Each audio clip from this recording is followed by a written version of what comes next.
안녕하세요. 예수목장교회 이노윤 목사입니다.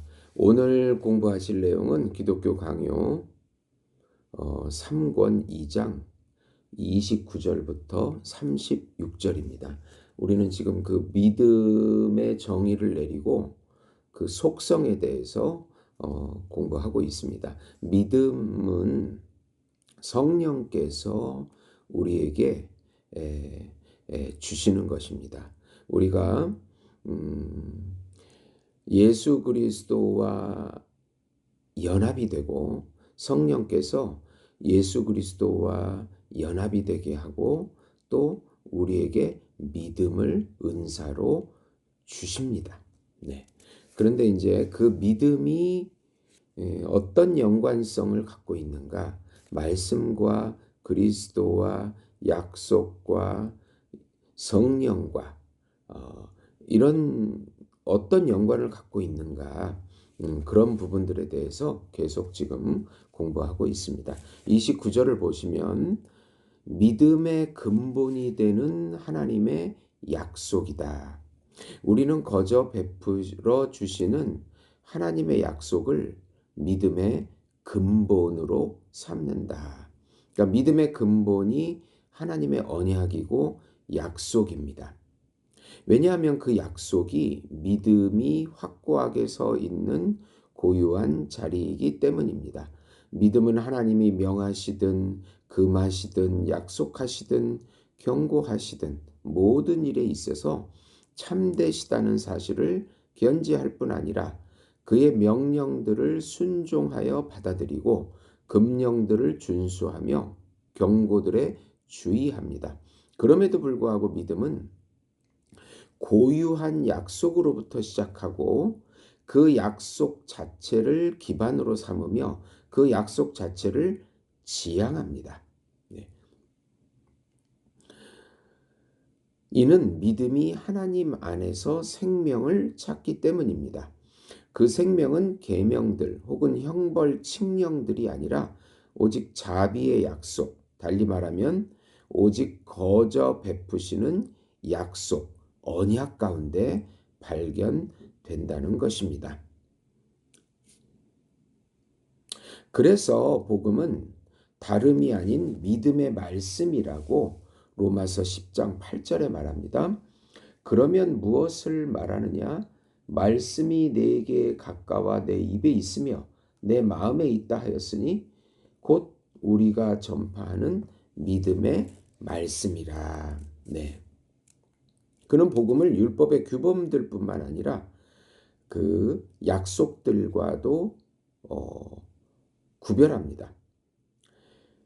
하나님이 자기를 세상과 화목하게 하시는 그 후한 사신이 없다면 고린도후서 5장 19, 20절인데요.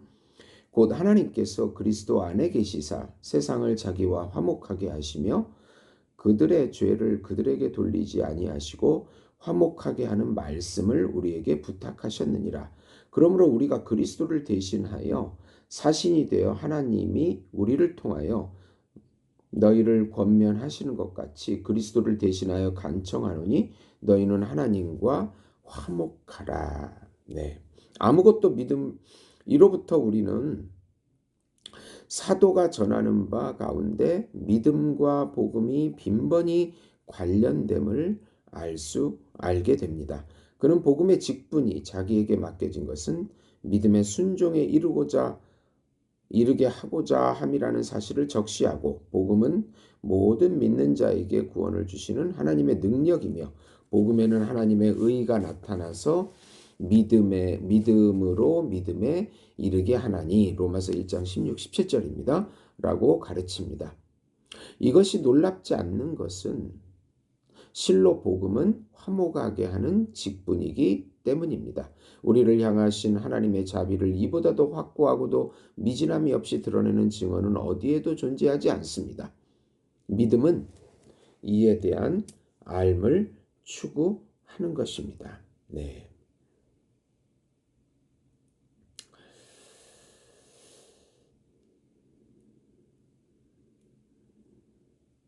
이렇게 믿음은 하나님의 약속을 의지해야 하고 또 자비에 대한 약속이 그 하나님의 자비에 대한 약속이 믿음의 고유한 목표라는 것을 우리는 기억해야 하는 것입니다.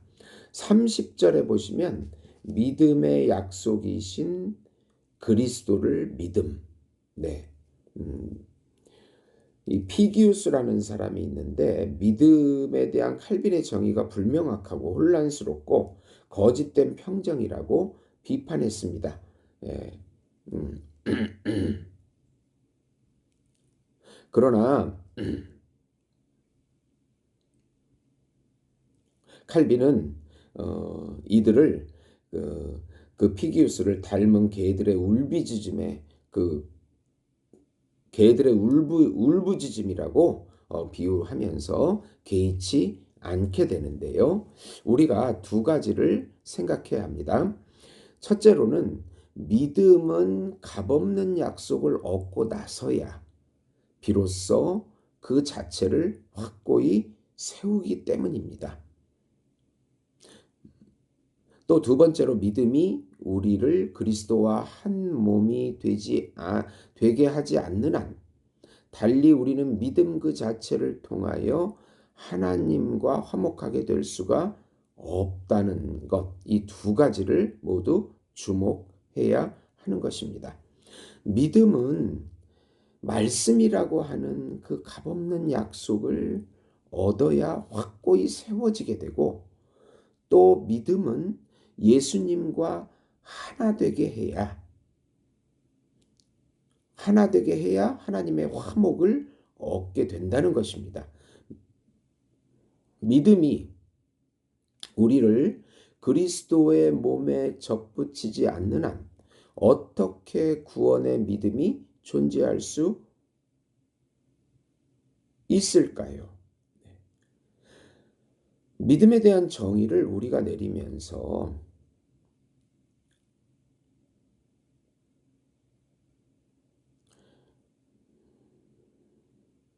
그것의 주요한 효과를 이와 같이 강조하고 신자와 불신자를 나누는 고유한 표지를 각자가 속한 구별된 자리에 속하는 것으로 여기는 것은 결코 불합리하지 않습니다. 구원의 믿음은 구원적 믿음으로서 모든 사람이 지니고 살아가는 일반 은총에 속한 믿음이 아니고 구원의 도구적 원인으로 작용하는 특별 은총에 속한 믿음을 말하고 있습니다. 그래서 결론적으로 이 교리를 다룸에 있어서 사악한 자들은 우리에게 퍼붓던 그 비난에 복음을 온당하게 믿음의 말씀이다. 예. 믿음의 말씀이라고 칭하는 바울을 연루시키는 일을 하고 있을 뿐이라고 칼빈은 주장하고 있습니다. 네. 31절에 보시면 성도의 불완전한 행위에도 불구하고 꺼지지 않는 믿음. 네. 우리가 한번 좀 앞에 말씀들을 좀 정리해 보면은 믿음은 말씀을 필요로 한다. 약속의 말씀을 필요로 한다. 네. 네. 다윗이 증언하듯이 하나님의 이름을 아는 자 외에는 아무도 하나님께 소망을 둘 수 없기 때문이다. 그러나 이러한 지식은 누군가의 상상이 아니라 오직 하나님 자신이 자기의 선하심에 대한 증인이 되시는 한에 있어서만 솟아오릅니다. 선지자는 어느 곳에서 주의 말씀대로 주의 구원을 시편 119편 41절 이라고 확정합니다. 또 같은 맥락에서 내가 주의 말씀을 의지함이니 나를 구원하소서 시편 119편 42, 94절입니다. 이제 우리는 믿음과 말씀의 관계에 대해서 먼저 주목을 하고 이어서 그 결과와 구원에 집중해야 합니다. 네.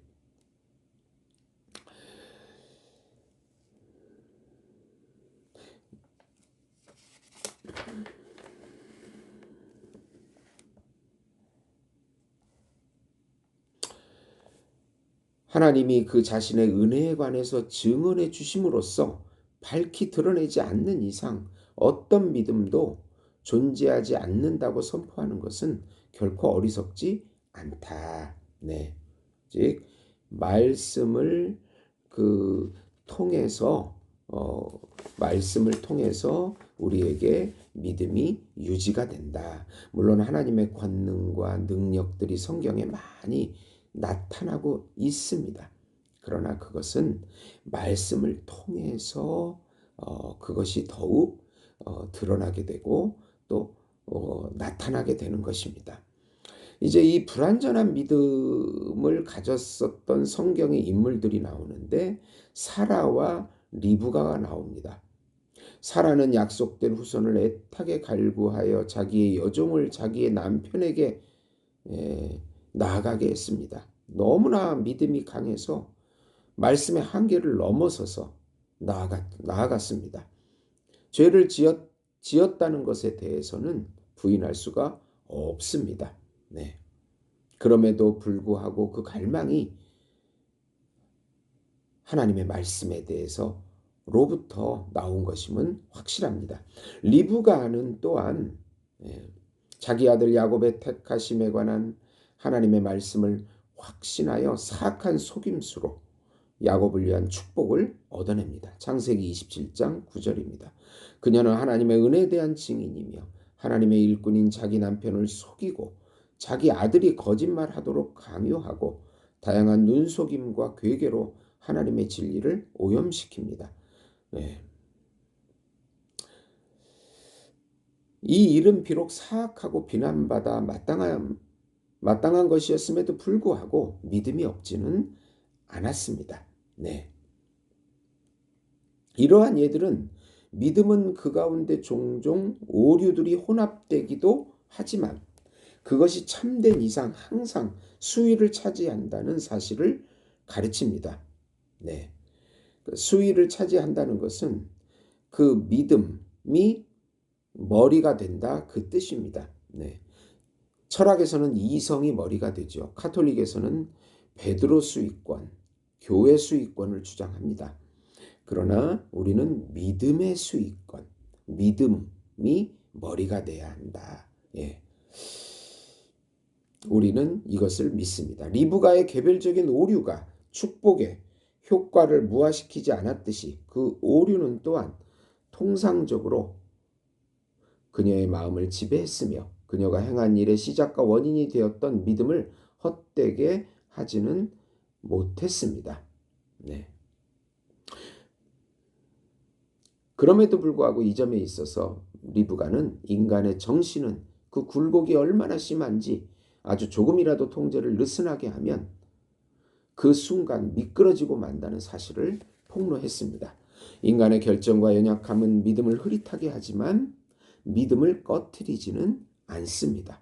오히려 그것들은 우리가 하나님 입으로부터 나오는 것을 얼마나 예의주시하면서 기다려야 하는지를 권고하는 동시에 우리가 가르쳤던 바와 같이 믿음은 말씀의 지주로 받쳐지지 않으면 사라지고 만다는 사실을 확정하고 있습니다.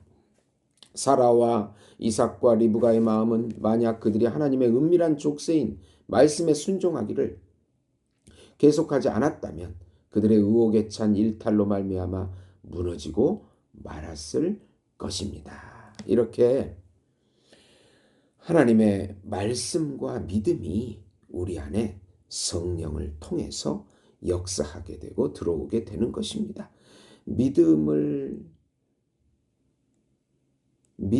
바로 말씀을 바라보고 언약을 바라보고 그리스도를 바라보고 있다는 것을 우리는 꼭 기억해야 합니다. 32절에 보시면 율법의 약속을 이루신 그리스도를 믿음. 네. 사도는 전체 복음을 그리스도를 아는 지식에 포함시키고 있습니다. 로마서 1장 17절입니다. 그리고 다른 곳에서는 하나님의 약속이 얼마든지 그리스도 안에 예와 아멘이 있다고 가르칩니다. 네.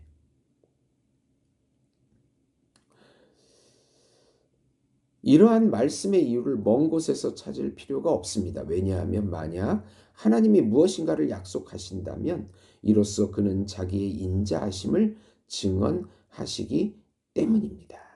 네. 하나님의 약속은 오직 그리스도의 순종과 그리스도의 공로와 그리스도의 값, 그리스도의 의에 있다는 것을 우리가 믿어야 한다는 것입니다. 구약에 오실 그리스도가 믿음의 대상이고 신약은 오신 그리스도가 믿음의 대상이고 또 우리들은 앞으로 오실 재림하실 예수님이 또 믿음의 대상이 되는 것입니다. 네. 이로부터 알 수 있는 것은 주님이 그의 약속들의 들애로 사람을 초대하는 것은 그의 선하심의 열매들을 누리도록 할 뿐만 아니라 그 열매들에 대해서 생각하도록 하시기 위함이니 이로부터 우리는 주님의 약속은 그것이 무엇이든지 간에 우리를 향한 하나님의 사랑을 드러내는 증거가 된다는 점으로 되돌아가야 합니다. 그래서 그리스도가 계시지 않으면 하나님에 의해 사랑을 받을 수가 없게 되는 것입니다. 전적인 은혜로 하나님의 사랑을 누리는 구원의 믿음은 그 대상이 아들의 인격과 사역, 즉 공로 순종의 값에 모두 미칩니다. 네, 우리 앞에서 이걸 다루었는데 그리고 하나님의 사랑과 아들의 공로가 언약의 두 요소로서 각각 구원의 동력인과 진료인이 된다는 사실을 우리는 또 배웠습니다. 이는 내 사랑하는 아들이요 라고 칭함을 받는 분 안에 하나님의 사랑이 머물며 평온하게 자리합니다. 우리가 그의 사랑하시는 자 안에서 은혜를 받는다고 바울이 가르치듯이 가르칩니다. 아버지의 사랑은 필히 아들 자신의 중재로부터 유래하여 우리에게 이르게 됩니다. 그래서 사도는 아들을 우리의 화평 에베소서 2장 14절이라고 부르고 다른 곳에서는 아들을 하나님의 부성적 자애로 우리와 묶여 하나가 되시는 고리로 제시합니다. 로마서 8장 3, 4절입니다. 그러므로 어떤 약속이 우리에게 주어질 때마다 우리는 눈을 들어 그리스도를 향해야 합니다. 하나님의 모든 약속은 그리스도 안에서 확정되고 성취된다는 바울의 가르침은 결코 그릇됨이 없습니다. 로마서 15장 8절입니다. 네. 여기서 또 무슨 나아만 또 고넬료 이런 인물들이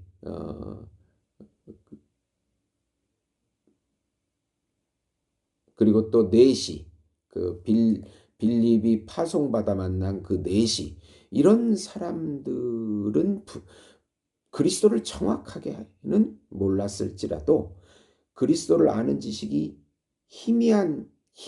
희미할지라도 그것이 전혀 없었다고 가정할 수는 없다. 왜냐하면 그들은 율법에 규정된 희생 제사들을 드렸으며 그것들은 바로 율법의 마침 그 자체가 되시는 그리스도에 의해 이방인의 희생 제사들과 구별되어야 했기 때문이다. 이들 인물들은 다 성경에 기록될 정도로 그 이방인의 칭찬받는 이방인이 가지는 칭찬받는 믿음, 그들이 가진 믿음이 칭찬받는 믿음이었다. 예, 그래서 약하지만 그리스도를 알고 있었다. 희미하게 알고 있었다라고 칼빈은 주장하고 있습니다. 33절에 보시면 말씀이 성령의 역사로 믿음 가운데 조명된다. 그러니까 성령의 조명이 없다면 아무것도 말씀으로서 수행될 수가 없다. 이로써 믿음이 인간의 지성보다 훨씬 뛰어나다는 사실이 또한 분명해진다. 마음 역시 성령으로 강화되고 지탱되지 않는 한 정신이 성령으로 조명되는 것으로만 충분하지가 않습니다. 예. 믿음은 사람의 정신이 깨끗해져서 하나님의 진리를 맛볼 수 있게끔 되는 것과 사람의 마음이 그 진리 안에 세워지는 것, 이 두 가지 방면에서 하나님의 특별한 선물이 됩니다. 왜냐하면 성령은 믿음의 창시자가 되실 뿐만 아니라 그것을 점차 자라게 하심으로 우리를 이끌어 천국으로 인도하시기 때문입니다. 사도 바울은 우리 안에 거하시는 성령으로 말미암아 내게 부탁한 아름다운 것을 지키라고 말씀하고 있습니다. 네. 믿음이 주어지지 않으면 아무도 그리스도를 믿을 수 없다는 사실, 요한복음 6장 65절. 실로 어떤 사람에게는 역설과 같이 여겨지기도 하는 바 이는 그들이 일면 하늘의 지혜가 얼마나 심원하고 고상한지, 혹은 인간의 무딤이 하나님의 비밀을 받아들이기에 얼마나 심각한지 아무 고려도 하지 않기 때문이며, 일명 그들이 믿음의 주요한 부분인 저 확고하고 흔들림 없는 마음의 불변성을 권념하지 않기 때문이다. 네. 이 말은 우리가 은사를 받아들이게끔 준비시키는 것들을 사도가 믿음으로 돌리고 있다. 네, 네, 네, 믿음의 중요성을 말씀하고 있습니다. 네. 34절에는 말씀을 비추는 내면의 교사이신 성령. 네. 만약 바울이 선포하듯이 사람의 속에 있는 영 외에 아무도 인간의 의지에 대한 증인이 될 수 없다면 과연 어떤 사람이 하나님의 의지에 대해서 확신하게 될 것인가? 그리고 만약 우리가 현재 목격하고 있는 것들을 통해서 하나님의 진리가 참되게 믿어지지 않는다면 어떻게 우리가 볼 수도 없고 우리 재능으로 붙들 수도 없는 것들을 주님이 약속하실 때 그 진리가 우리에게 확고하게 견실하게 될 수 있겠는가? 예. 예. 그러므로 성령의 도움이 필요하다. 아니 오직 그의 능력만이 여기에서 유효하게 작용한다. 그러므로 하나님의 지각이나 묘사를 알 자는 사람 중에 아무도 없다. 그러므로 성령은 모든 것, 곧 하나님의 깊은 것까지도 통달하시느니라. 우리가 그리스도의 마음을 지님은 성령을 통해서이다. 주님이 말씀하십니다. 나를 보내신 아버지께서 이끌지 아니하시면 아무도 내게도 올 수 없으니. 네, 요한복음 6장 44절입니다. 아버지께 듣고 배운 사람마다 내게로 오느니라. 요한복음 6장 45절입니다. 네.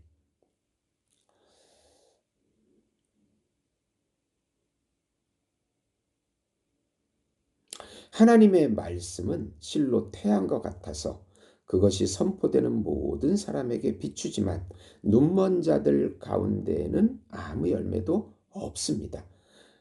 그런데 우리 모두는 이 부분에 있어서 모두 눈이 멀어 있습니다. 따라서 성령이 내적 교사로서 그 조명을 통해 입구를 마련하지 않는 한 하나님의 지식은 우리 정신을 파고들 수가 없는 것입니다. 네.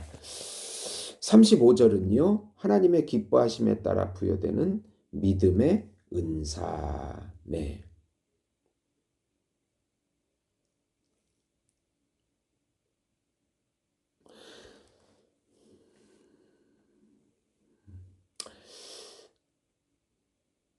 바울이 믿음의 마음이라고 부르고 있는 것을 상기해야 합니다. 고린도서 4장 13절인데요. 사도는 데살로니가 사람 가운데 하나님이 모든 선을 기뻐함과 믿음의 역사를 능력으로 이루게 하시고라고 기도합니다. 이 본문에서 믿음은 하나님의 역사로 불리며 어떤 수식어로 구별되는 것이 아니라 선을 기뻐함이라고 칭해집니다. 이로써 사람 자신이 믿음을 시작한다는 것이 부인될 뿐만 아니라 믿음이 하나님의 능력의 표본이 된다는 점으로 나아가게 됩니다. 고린도 전서에서 사도는 믿음은 하나님의 지혜에 의지하지 않고 성령의 권능에 기초하고 있다. 고린도전서 2장 4절에서 5절입니다. 네. 그래서 어거스틴은 이런 말을 했는데요. 우리가 믿는 것이 공로에 속한 것이 아니라 은사에 속한 것이라는 사실을 가르치려고 우리의 구세주는 내 아버지께서 이끌지 아니하시면 아무도 내게 올 수 없으니라고 요한복음 6장 44절입니다. 내 아버지께서 오게 하여 주시지 않으면 내게 올 수 없다라고 말씀합니다. 네. 놀라운 것은 두 사람이 듣는데 한 사람은 경멸하고 한 사람은 일어선다는 사실입니다. 한 사람은 왜 한 사람에게는 주어지고 다른 사람에게는 주어지지 않는 것입니까? 네. 여기에 시면이 있고 십자가의 깊이가 있습니다. 이것은 논쟁을 통해서 설명할 수 없다고 칼빈은 말합니다. 그리스도는 성령 자신의 능력으로 우리를 조명하셔서 우리가 믿음에 이르도록 하시는 동시에 그 자신의 몸에 우리를 접붙이셔서 우리가 모든 선에 동참하는 자들이 되게 하시는 것입니다. 여기서 보혜사 성령이 그리스도의 의를 전가해 주시는 그리스도의 영이라는 점과 그 의의 전가가 곧 성도의 그리스도와의 연합이라는 점이 천명됩니다. 네. 이제 마지막으로 36절인데요. 성령으로 마음속에 인치심. 네.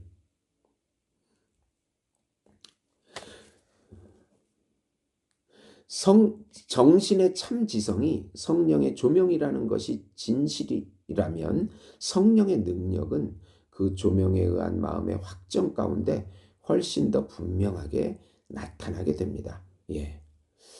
이러므로 너희도 믿어 약속의 성령으로 인치심을 받았으니 이는 우리 기업의 보증이 되사 에베소서 1장 13, 14절입니다. 라고 사도는 선포합니다. 당신은 사도가 신자들의 마음에 이른바 성령의 인치심이 새겨졌다고 가르치고 있음을 알지 못하는가? 사도는 그를 약속의 영이라고 부른다. 왜냐하면 그는 우리 속의 복음을 효과적으로 확정하시기 때문이다. 그가 고린도 사람들에게 전하는 우리에게 기름을 부으신 이는 하나님이시니 그가 또한 우리에게 인치시고 보증으로 우리 마음에 성령을 주셨느니라. 고린도후서 1장 21, 22절입니다.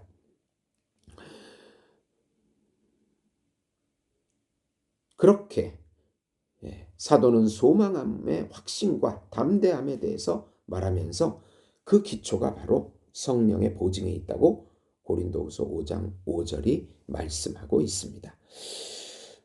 오늘 공부하신 내용은 바로 그 믿음이 지향하고 있는 것이 말씀이 믿음의 기초가 되고 또 그 믿음의 지향점이 바로 그리스도라. 또 그 이 모든 믿음과 말씀의 역사하는 그 이끌어 주시는 분이 내적 교사가 바로 성령이시다라는 내용입니다. 우리는 들어주셔서 감사합니다.